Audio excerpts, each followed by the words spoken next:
रेखा गुप्ता को जो सीएम बनाया गया है, इसके पीछे 5 मास्टर स्ट्रोक है। समझ लिए एक एक करके। पहला है महिलाओं को साधने का मास्टर स्ट्रोक।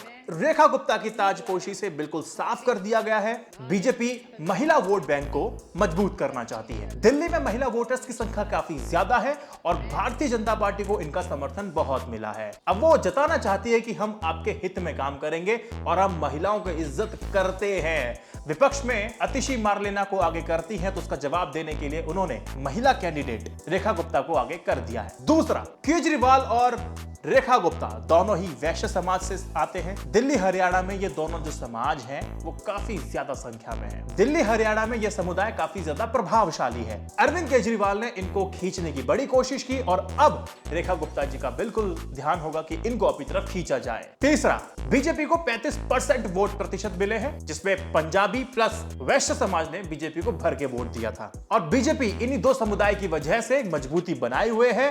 बस इनको अपने पक्ष में रखना है, वो भी काम करेगा। रेखा गुप्ता की एंट्री इस समीकरण को पक्का और पुख्ता दोनों कर रही है। अब देखिए, नेशनल लेवल पर अब एक संदेश बहुत लार्जर लेवल पे गया है, क्योंकि अभी तक 13 राज्यों प्लस और एक केंद्र शासित प्रदेश में कोई भी सीएम महिला नहीं थी, सब पुरुष थे। लेकिन अब बनाने के बाद राष्ट्रीय स्तर पर एक मैसेज दे दिया गया कि हम महिलाओं का सम्मान करते हैं। दिल्ली में रेखा गुप्ता को सीएम बनाकर पार्टी अपनी छवि को महिला समर्थक दिखाने का एक बहुत बड़ा कदम उठाया है। तो सबसे बड़ा फायदा होगा, रेखा गुप्ता एक साधारण कार्यकर्ता है, 3 दशकों तक बीजेपी से जुड़ी रही, संगठन में छोटे बड़े काम किए, पार्षद रही और अब वो मुख्यमंत्री बन चुकी है। संदेश बिल्कुल साफ है, संगठन में समय देंगे तो संगठन आपके लिए सोचेगा। काम छोटा बड़ा जो भी है सब कीजिए, फल मिलेगा। एक ये भी संदेश बना दिया गया। एक बोनस पॉइंट बताता हूं, बीजेपी की हमेशा से स्ट्रेटेजी रही है, जहां पर जो जाति ज्यादा होगी वहां पर वो सीएम उस जाति का नहीं बनेगा, यानी कि दूसरी जाति का सीएम बनाया जाता है।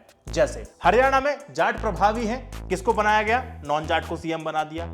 महाराष्ट्र में मराठी लोग प्रभावी हैं, वहां पर देवेंद्र फडणवीस को बना दिया गया। झारखंड में आदिवासी प्रभावी हैं, लेकिन बीजेपी ने तेली जाति के रघुबर दास को सीएम बना दिया। बीजेपी जातीय समीकरण पर उलटफेर तो करती है। एक और बात बता दूं कि प्रवेश वर्मा को प्रवेश दिल्ली में क्यों नहीं मिला, यह भी आपको समझना पड़ेगा। वो उनका एक बयान 2022 में वीएचपी के कार्यक्रम में उन्होंने एक खास समुदाय को संपूर्ण बहिष्कार की बात कही थी। पार्टी इस बयान से काफी ज्यादा नाखुश थी, इसीलिए 2024 के लोकसभा चुनाव में उनको भी टिकट काट दिया गया था सांसद का, और जब ये चुनाव जीते तो मुख्यमंत्री नहीं बनाया गया। वो नाराजगी अभी तक चल रही है कि ये बात भी निकल के सामने आई। ये मास्टर स्ट्रोक बीजेपी के कैसे लगे कमेंट सेक्शन में मुझे बताइए। यमुना साफ होगी या नहीं, कमेंट सेक्शन में मुझे बताइए, हाँ या ना।